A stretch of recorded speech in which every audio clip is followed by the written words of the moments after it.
마른 뼈는 무엇입니까? 아주 마른 뼈는 인간의 관점에서 보면 절망적이고 멸망할 수밖에 없는 그런 포기 상태라고 할 수 있지만은 하나님은 능히 살리신다고 하는 것입니다. 여기에 우리는 한 세 가지 관점에서 아주 마른 뼈를 해석할 수 있겠습니다. 우선 본문 37장 11절에 보면은 이 뼈들은 이스라엘 온 족속이라 뼈들이 말랐고 소망이 없어졌으니, 이 말씀의 근거에 볼 때 식민지 상태에 있는 포로기에 놓여있는 그 이스라엘 백성의 절망적인 상태를 말하고 있다고 할 수 있겠습니다. 이스라엘이 지녔던 독특한 삶, 그들의 그 신앙생활과 규범, 하나님 앞에 예물을 드리고 봉헌하며 또 찬양을 드리고 유월절 절기를 지키며 또 음식에 따라 구별하여 먹고 하나님 앞에 드리는, 또 그 나라를 하나님께서 통치하시는 신권 정치의 그러한 모든 신앙생활의 규범이 사라졌다고 하는 것입니다. 또 그들은 이제 언어와 습관과 직업 등 모든 생활이 정복자 바벨론에 의해서 동화되었다고 하는 것입니다. 우리나라도 일본 식민지 당시에 이와 비슷한 것을 경험하지 않았습니까? 일제 식민지 당시에 창씨개명이라는 것을 통해서 한국인들은 성과 이름을 사용할 수 없었고 강제로 일본식으로 다 바꾸도록 하였습니다.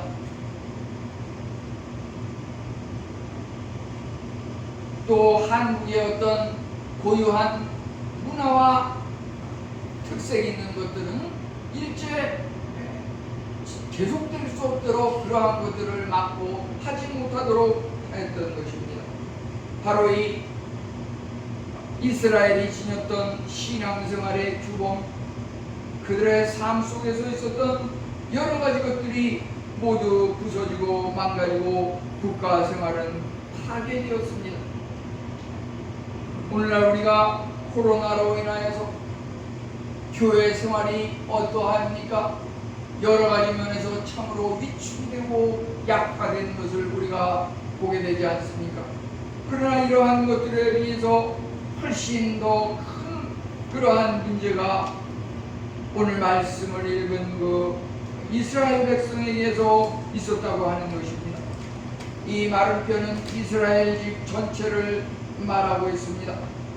그들은 그 뼈가 아주 말라서 소망이 완전히 사라졌습니다. 그렇지만 하나님께서는 백성을 택하실 때 절망의 사람을 택하신다고 하는 것입니다. 고린도전서 1장 28절에 세상에 천한 것들과 멸시받는 것들과 없는 자들을 택하여서 있는 것들을 패하게 하시려니 하나님은 참으로 완전히 불가능한 자에게 희망을 주시는 전능자라고 하는 것입니다.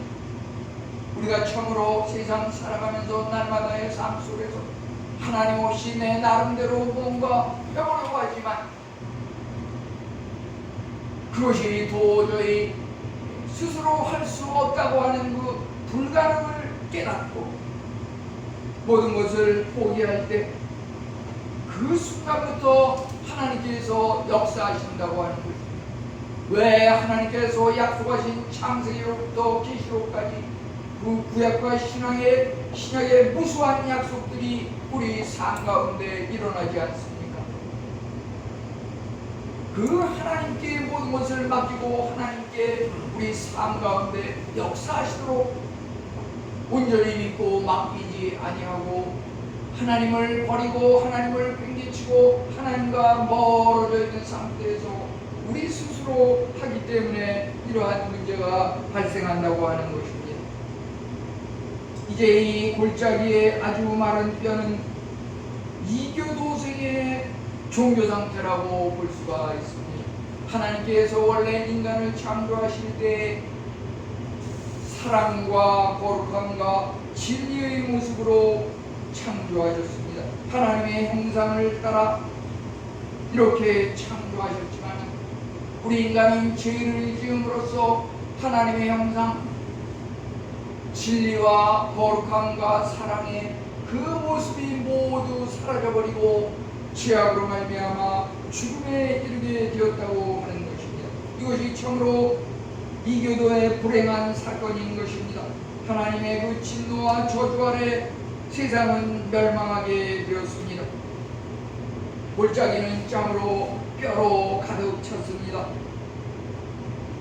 그 골짜기에 차있는 뼈들은 어찌 보면 우리 인간들이 죄로 말미암아 죽이고 살인하였던 그 사람들의 시신과 잔뼈라고 볼 수가 있겠습니다.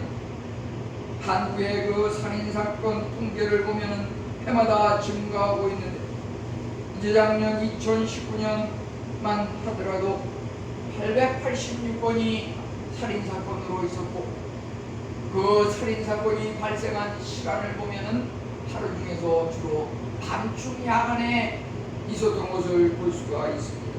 참으로 죄스러운 암흑의 그러한 어두운 모습이 한국인 사회에 있다고 하는 것입니다. 우리 주변을 살펴보면 마른 뼈의 골짜기는 어디나 있는 것입니다. 어디든지 가득 차 있는 것이 마른 뼈의 골짜기인 것입니다. 아직도 하나님을 모르는 이교도 국가들이라고 합니다. 참으로 대부분 그 아시아의 그 불교 국가, 중동의 이슬람 국가, 인도의 힌두교, 이들은 참으로 우상 숭배와 악을 저지르면서 그곳에는 하나님으로 인한 그 생명이 없고 마른 골짜기와 같이 절망의 모습밖에 없다고 하는 것입니다. 이제 확률적으로 인간 스스로는 희망이 없음이 분명합니다. 지구 전체가 온통 아주 심한 마른 뼈로 가득 차 있습니다. 이제 세 번째 골짜기의 마른 뼈는 죄 많은 우리 가족을 나타낸다고 볼 수가 있겠습니다. 어느 가족이든지 물론 그 가족이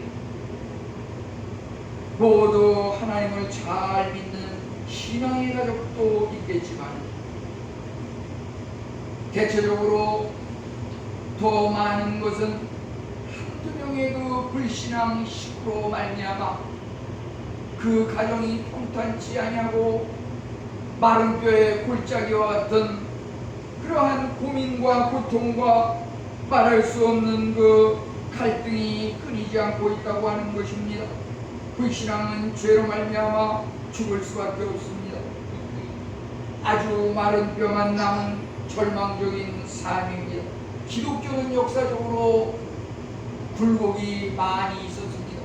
15세기의 그 충실한 사람들은 대체적으로 기독교를 믿지 아니하였습니다.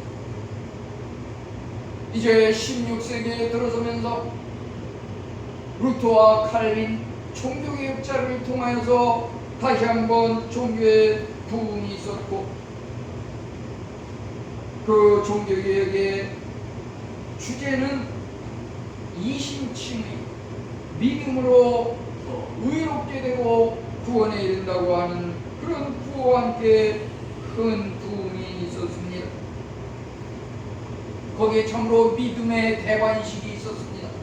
믿음의 대관식이라고 하는 것은 왕을 세우는 그러한 격식을 갖춘 예식이라고 볼 수가 있는데 그 왕의 대관식에 왕은 참으로 황제나 세상의 임금이 아니라 예수 그리스도 그분이 우리의 왕임을 선포하였던 것입니다. 그 왕의 대관식, 그것을 영어로 코로네이션, 코로나에다가 TION이 붙었습니다.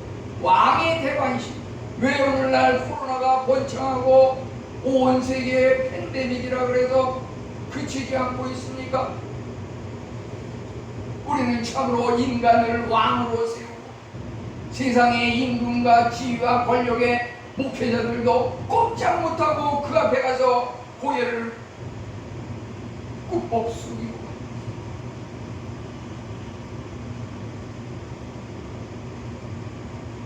하나님 예수 그리스도는 왕에서 내려와서 많은 사람들의 그 짓밟히고 침뱉음을 당하고 조롱거리가 되고 머리카락을 뜯김을 당하고 그 왕이 참으로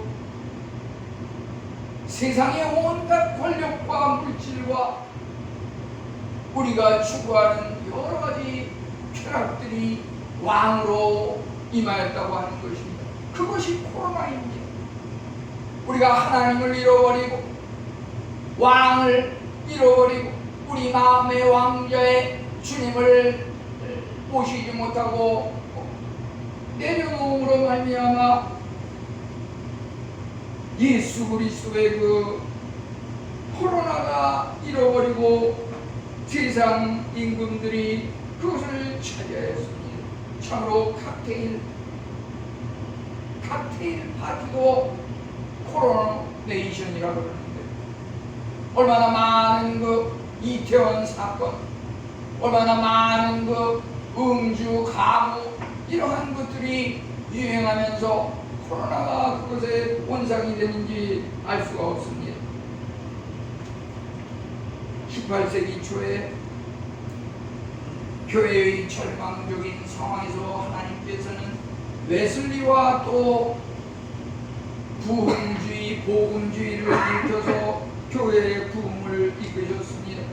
이제 우리가 어디를 가든지 골짜기, 언덕 꼭대기, 해안 높은 도로, 시장 등 우리의 발걸음이 가는 곳마다 그곳은 참으로 복음이 전파되어야 하는 그러한 장소라고 하는 것입니다. 아주 마른 뼈가 가득히 차있는 그 절망적인 상황은 이 성경이 지어질 당시에 이스라엘 백성에 국한되는 것이 아니고 참으로 그 기독교의 역사 속에서 기독교가 참으로 땅에 떨어지고 믿음이 다 사라진 그 순간들이 또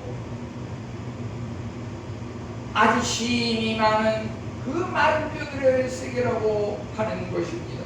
또 우리 가족 중에 믿지 아니하는 사람들, 또 지금처럼 이렇게 어디를 가든지 기독교인을 내세우지 못하는 참으로 어렵고 힘든 이러한 상황들, 이것이 참으로 여기에 나와 있는 뼈들은 말랐고 소망이 없어진 힘이 아주 많은 그 골짜기의 뼈들의 세계라고 하는 것입니다. 이제 이곳에 하나님께서 우리에게 희망을 주셨으니 말씀의 능력이 임하였다고 하는 것입니다. 이제 37장 8절에 보면 그 뼈에 힘줄이 오르고 살이 오르고 가죽, 피부, 껍질이 돋아났습니다. 그 뼈에 힘줄과 살과 가죽이 돋아났지만 보다 중요한 그 생기가 없었다고 하였습니다. 많은 사람들이 겉보기에는 편안하고 문제가 없어 보이지만 그 생명력이 부족한 것을 보게 됩니다. 교회도 끊임없이 개혁을 하고 변화되어야 할 것입니다. 교회와 개인은 겉모습을 갖추고 조직을 갖추었지만 그 속에 생명력이 없으면 죽을 수밖에 없다고 하는 것입니다. 내적인 활력이 필요하겠습니다. 예배의 형식을 아무리 잘 갖추어도 그 안에 생명력이 없으면, 성령이 없으면 죽은 것이라고 하는 것입니다. 이와 같은 경험을 우리는 우리 주위에서 얼마나 자주 보게 되고 이러한 일들을 우리 스스로 얼마나 자주 반복하게 되는지 알 수가 없습니다. 말씀을 들을 때 감동이 있고 눈에 눈물이 글썽이고 은혜가 충만해 보입니다. 그렇지만 사실은 그 내적으로 생기가 없다고 하는 것, 이러한 현상은 우리 주위에 너무나 많고 또 내 스스로도 이러한 것을 경험하게 되는 것을 고백하지 아니할 수 없습니다. 열심히 주일에 수고를 하지만은 거기에 어떤 열매도 없고 완전히 생기를 넣는 데는 실패했다고 하는 것입니다. 우리는 기도를 통해서 영을 부르고 생기를 불러 넣어야 할 것입니다. 이제 37장 7절에 보면 명령을 따라 에스겔이 태어날 때 소리가 나고 움직이며 이 뼈 저 뼈가 들어맞아 뼈들이 서로 연결되었다고 하였습니다. 하나님은 인류의 도덕적 장애를 치료하는 법을 가지고 계십니다. 참으로 그들에게 제자들 사이에 많은 유혹이 있었고 우리 인생에 참으로 무거운 짐이 있습니다. 어떤 분들은 우리 집안에도 보면은 그 자녀가 참으로 몸이 안 좋은데 그 자녀의 자녀가 또 몸이 더 안 좋고 이런 걸로 인해서 평생 그 할머니가 자녀뿐 아니라 손주까지도 평생 이렇게 돌보고 아무 일도 하지 못하는 그러한 것을 보게 됩니다. 저도 한때 가보지만은 그 아이가 참으로 혼자서는 다리를 펴고 서지 못하는 그런 어려운 상태의 평생을 보내고 있는 것을 볼 때 너무나 마음이 아픕니다. 탕자들 사이에 돌아온 탕자는 어떠한 비유입니까? 아버지의 사랑을 말하고 있는데 우리 성도님들 중에서 자녀 문제로 인하여 그 자녀가 알코올에 중독이 돼가지고 말할 수 없는 고통과 고민 중에 그것이 시간이 가면 갈수록 없어지는 것이 아니라 일단 중독이 된 사람은 가면 갈수록 처음에는 가족에만 피해를 준 것 같지만은 그 주위 이웃들에게 온 그 친구들도 다 떨어져 나가고 알아주는 사람은 아무도 없으니까 술만 계속 찾는 그러한 것들을 보게 됩니다. 그들이 참으로 우리에게 말로 다 할 수 없는 고통과 고민과 눈물과 애통함을 우리에게 심어줍니다. 그것이 그들이 좀 더 바로 되기를 원하는 우리 성도님들 속에서 들리는 그 소리이고 움직이는 흔들림일 것입니다. 소음과 흔들림을 겪지 않고서 조용한 상태에서 그 영혼이 살아나고 부활되는 일은 없다고 하는 것입니다. 청소년이 클 때 그 성장통이라고 하는 것을 왜 겪게 됩니까? 신약의 그 요한이 세례 복음을 전파하였을 때 헤롯 왕은 그것이 탐탁지 않아서 요한의 목을 베버렸습니다. 바울이 또 부활의 복음을 전할 때 어떠한 일이 있었습니까? 주위에 많은 사람들이 조롱하고 때로는 감옥에 가두기도 하였습니다.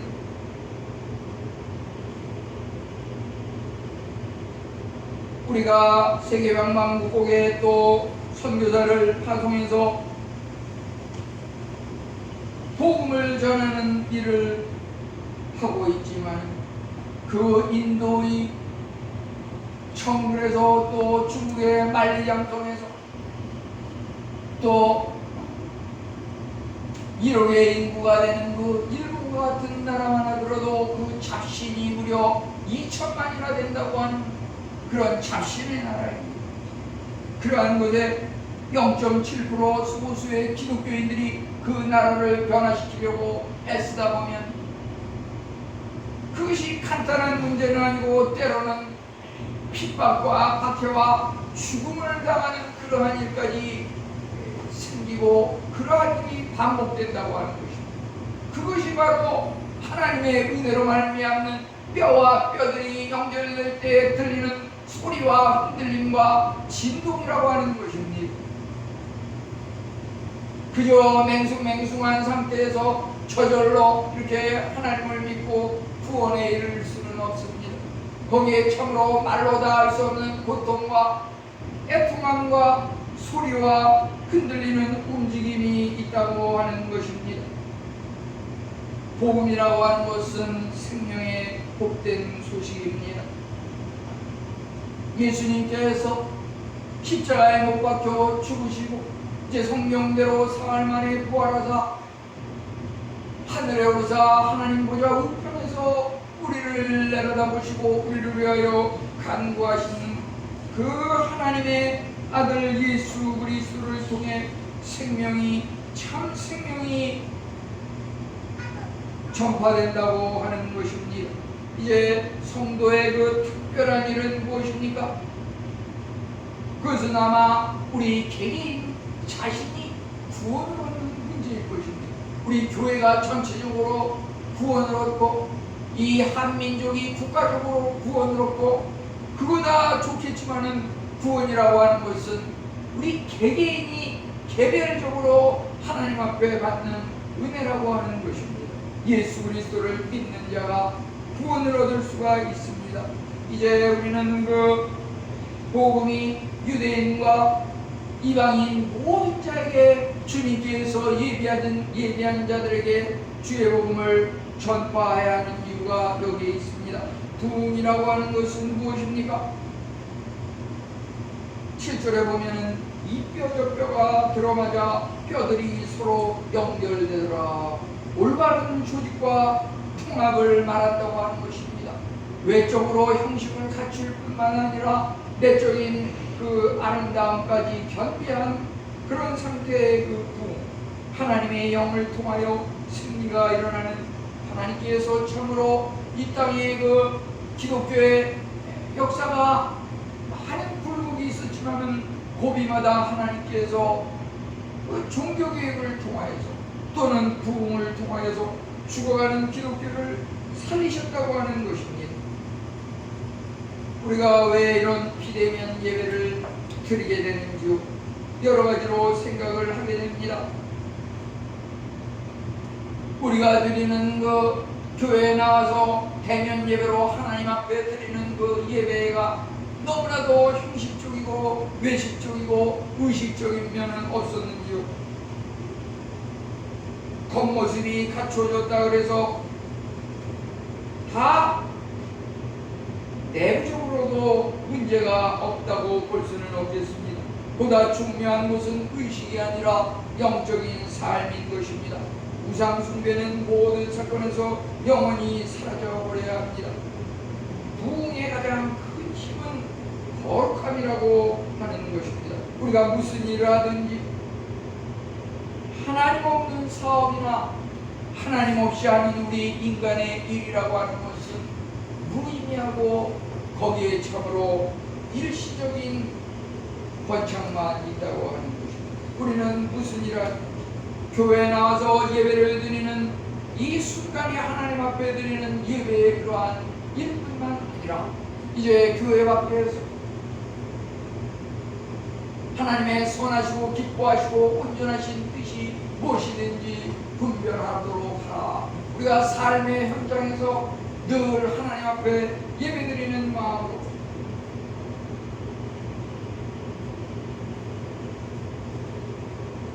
식사를 준비하는 것도 하나님께 기도하면서 하나님께서 주시는 그 생각을 떠올리면서 기쁜 마음으로 행하고, 또 청소를 해도 가정의 일을 돌봐도 또 일터에 나가서 무슨 일을 하든지 하나님께 영광 돌리는 이러한 모습이 필요하겠습니다. 이제 세 번째, 참 성도는 성령으로 거듭나야 한다고 하는 것입니다. 37장 11절과 14절에 보면 이 뼈들이 말랐고 소망이 없어졌으니 우리는 다 멸절되었다 하느니라. 내 영을 너희 속에 두어 너희가 살아나게 하고. 여기 마지막 9절 14절에 이스라엘이 죽음의 절망 상태를 극복하는 이러한 모습이 나오고 있습니다. 나는 너희 안에 생기를 넣으니 너희가 살리라. 우리가 그 1절부터 14절까지 이렇게 봤을 때 생기를 넣으니 너희가 살리라, 이것이 5번이나 나오고 있는 것을 우리가 보게 됩니다. 5절과 6절과 9절 10절과 14절에 생기를 넣으니 너희가 다시 살아나리라. 여기서 그 생기라고 하는 것은 번역하는 것에 따라서는 원어는 똑같지만은 성령이라고 번역되어 있는 것이고 영이라고 이렇게 말하고 있는 것이 있고 또 숨이라고 하는 것이고 호흡이라고 하는 것이 있는 것을 보게 됩니다. 다 같은 말입니다. 진지한 기도가 우리가 정직한 노력을 가지고 있을 때 성령님께서 생기를 충만하게 하십니다. 성령은 되살리게 하는 영입니다. 복음을 전파하는 것은 잃어버린 세상에 도달하는 가장 효율적인 방법일 것입니다. 하나님의 영이 사람들에게 임할 때 참으로 놀라운 변화의 역사가 본질적으로 행해진다고 하는 것입니다. 이제 10절에 보면은 큰 군대라고 하는 말이 나오고 있습니다. 생기가 그들에게 들어가며 곧 살아나서 일어나 서는데 극히 큰 군대더라. 그것은 성령님의 권능으로 인하여서 그 마른 아주 심히 마른 골짜기의 뼈들이 이제 팔다리와 기관이 연결되고 인간의 그 유기체가 완성이 되는 것을 보게 됩니다. 그런데 거기에 가장 높은 자질의 생기가 아직 부족한 상태에 있습니다. 하나님께서 영을 통해서 생기를 넣을 때 거기에 참 생명이 탄생하게 되는 것입니다. 우리가 결혼을 하고 배우자를 선택할 때에도 세상의 어떤 물질과 배경이 다 갖추어져도 주님을 믿는 그것이 참으로 가장 중요하다고 하는 것입니다. 우리가 사업을 할 때 사업의 동역자, 같이 일하는 사람도 그렇습니다. 우리가 주를 믿는 그 믿음의 사람과 동역을 할 때 그것이 참으로 하나님의 생기가 임함으로 하나님께 영광 돌리는 그 놀라운 결실을 맺을 수가 있다고 하는 것입니다. 이제 사방으로부터 와서 그 바람이 생기라고 하는 것, 영이라고 하는 것, 그것은 성령 또는 바람, 호흡, 숨으로 번역되기도 하여 성령의 바람, 마찬가지입니다. 사방에서 바람이 불어옵니다. 우리가 살아가는 이 세상 동서남북의 그 바람, 동쪽에서 부는 바람이 생동감 있게 물체를 살리는 그러한 역할을 한다고, 서쪽에서 그 바람이 스며들게 하고 부드럽게 조용히 차분하게 가라앉히고, 그 남쪽의 뜨거운 바람은 열매를 이어가게 하고, 북쪽에서 오는 그 바람은 참으로 그 생명으로 일어나 서게 한다고 하는 것입니다. 그 바람, 성령의 바람이 사방에서 불어올 때 절망의 그 죽음이 참으로 생명의 희망의 장면으로 변화한다고 하는 것입니다. 여기 부활에 대한 설명, 그것은 창세기 2장 7절에 하나님께서 인간을 최초에 창조하실 때 흙으로 사람을 지으시고 생기를 그 코에 불어 넣으시니, 여기에 나오는 그 천지 창조, 인간을 창조할 때의 그 순서가 오늘 에스겔 37장에도 똑같이 적용되고 있습니다. 첫째는 우선 그 뼈에 살이 붙고 근육이 붙고 피부가 형성이 되는 것입니다. 거기에 인간의 유기체적인 모습이 갖추어집니다.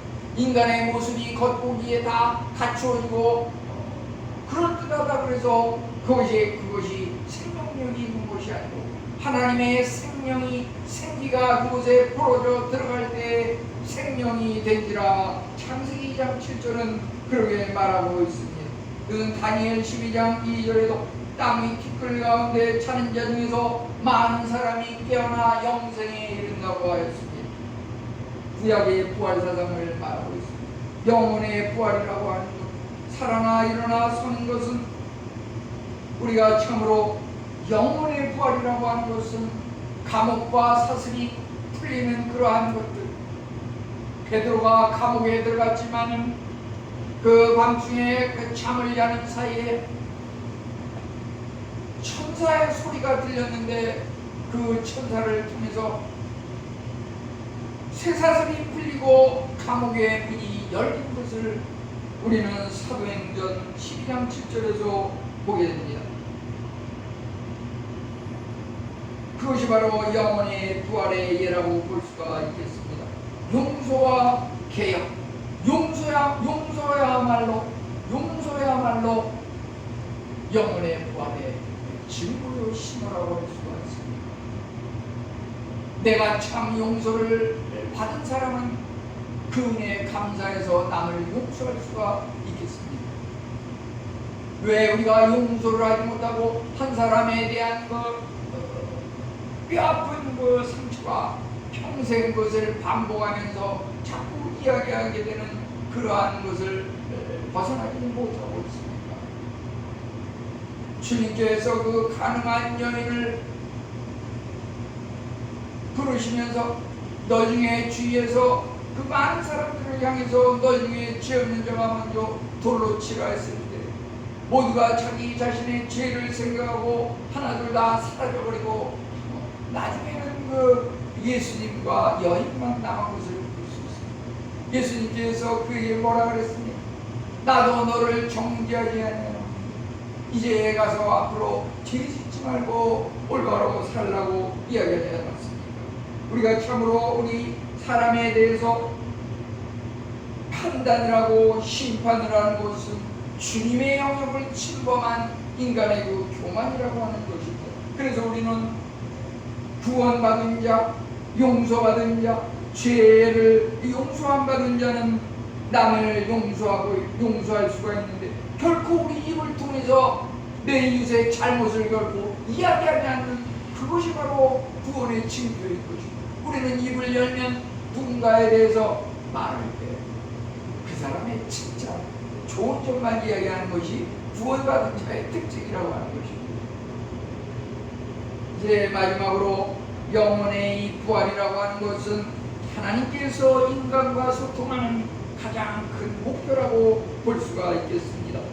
참으로 역사 속에서 섭리 속에서 성경의 모든 구절 속에서 주 하나님의 그 목소리는 우리 인간의 성도의 영혼의 부활에 초점이 맞춰지고 있습니다. 영혼의 부활이야말로 참으로 하나님께서 선택하신 가장 높은 선택의 의지라고 할 수가 있겠습니다. 영혼의 부활이 우리에게 실현이 되고 믿어질 때 거기에 또 육체의 부활도 따르고 있다고 하는 것입니다. 이제 우리 성도님들에게